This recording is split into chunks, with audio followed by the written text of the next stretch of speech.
breaks. Kaya siguro po yung pinakamaganda, sana yung maa-appoint would also share his vision para mapatuloy sana yung kanyang nasimulan. Thank you very much from Bombo Radio Philippines. Attorney, alam po namin na kasi lagi namin na i-interview si Secretary Robredo. In fact, maraming mga members ng local media rito ang umiyak talaga. Ang katanungan ko po, wala ba kayong regrets? Sapagkat siya ay na-appoint, hindi nga ma-appoint. Nag-ALG Secretary yun daw talagang very qualified siya. Dito sa atin, nagsilbi siya for 19 years as mayor. Wala ba kayong regrets, madam, na Wala. siya nasa DILG ngayon? Wala. Alam ko na he lived a full life. He fulfilled all his dreams. Just last Sunday, yung Sunday before this Sunday, nag-uusap po kami, na-delay yung flight niya sa airport. We were staying in the car, waiting for the plane to arrive. Nagkakwentuhan kami. Sinasabi niya, kotang-kota na ako. Sabi niya, wala na daw siyang panaginip para sa sarili niya. Sa mga anak niya na lang daw. Parang sinasabi niya na his cup is already overflowing. Parati niya yung sinasabing, yung mga nangyayari sa akin ngayon, hindi ko naman to pinanaginip. Sobra-sobra na to. Parati niya sinasabi. And I think he was prepared to face the Lord. Siguro po nakwento na din sa inyo na napakadalas nun mangumpisal. Siguro po in a month, 2 or 3 times siya nangungumpisal. Kaya palagi, handang-handa yun. Kaya sa akin, I didn't even question kung bakit siya kinuha na maaga. Yun yung ina-explain ko sa mga anak ko, na while tragic siguro sa amin kasi hindi kami na-prepare, yung klase ng death na inabot niya, palagi ko reward yun sa lahat ng magandang ginawa niya. Isang follow-up na lang po. May mga nauliligan kami mga malalapit kay Secretary.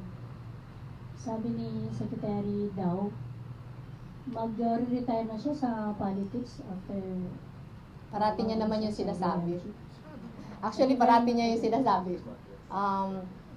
Every time he feels some frustration, parati niya sinasabing ayoko na. Pero each time, gagawin niya pa din yung lahat na kailangan niyang magawa.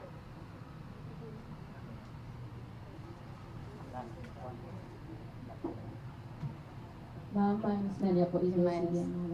Ma'am Lenny, malapit na po yung kanyang function. It will be different. Isasama pa rin po ba natin si Secretary Jess sa fluvial and as a transnational fluvial procession po? Ako palagi ko, he will still be there in spirit. Nagsimula siyang maging devotee at 16. When he was 16 years old, ngayon 54 na siya. Walang paltos yun. Taon-taon kasama siya sa traslasyon. Taon-taon kasama siya sa fluvial procession. Itinuro niya sa aming pamilya niya yung devotion. Very regular sa amin yung pagnonovena kay Ina. Lahat na pangangailangan namin, itinataas namin doon. Nagpapatulong kami kay Ina. Palagay ko siya, andyan pa din siya.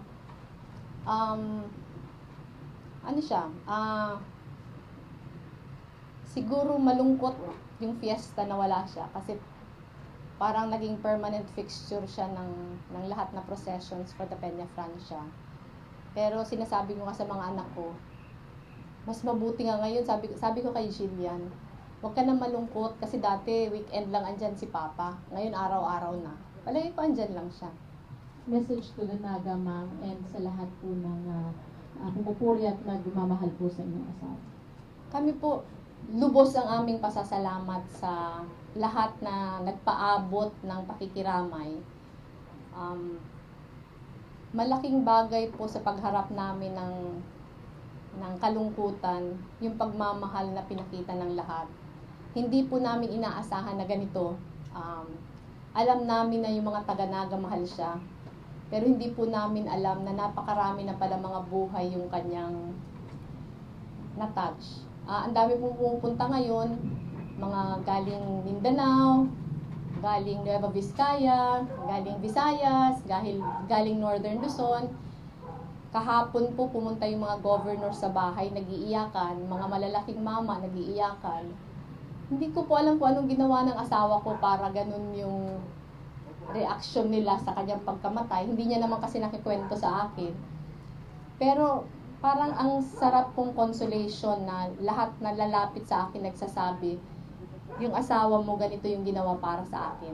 Magmayaman man, magmahirap. Parang hindi lang po kami yung nakaramdam ng lungkot sa kanyang pagkawala. Pero parang lahat nalungkot, parang lahat niregard siya na parang pamilya nila. Ang laking bagay po nun, alam namin na magiging masaya yung asawa ko.